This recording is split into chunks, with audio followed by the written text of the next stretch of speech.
Bawat araw, nasa 1,000 ang matapang at buong pusong naghahandog ng dugo sa Philippine Red Cross. Subalit kung gaano karami ang nagbibigay, igit na marami naman ang humihingi at nangangailangan nito. At dahil ang Hulyo ay Blood Donors Month, isinusulong po namin at pinapaalala ang kahalagahan ng pagbabahagi ng dugo. Unti-unti nang nakakabawi ng lakas si Orville sa gamutang kanyang pinagdaanan.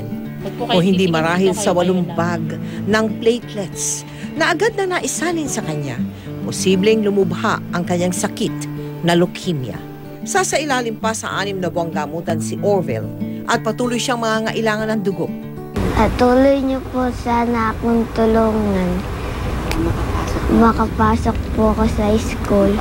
Ayon sa Philippine Red Cross, si Orville ay isa lang sa 2,500 nangangailangan ng dugo kada araw. For every bag of blood that you give, ay 4 na po ang pwedeng mag-benefit. Pwede ito i-separate into different blood components. So meron tayong red blood cell, platelet, plasma, at cryoprecipitate. Ang bawat component ng dugo ay maaaring makatulong sa mga pasyenteng may anemia, leukemia, hemophilia, nagdadialysis at sasailalim sa operasyon.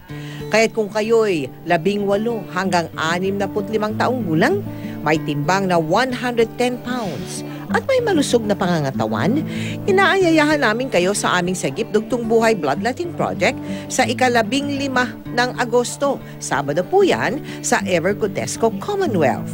Makibahagi at maging bayani.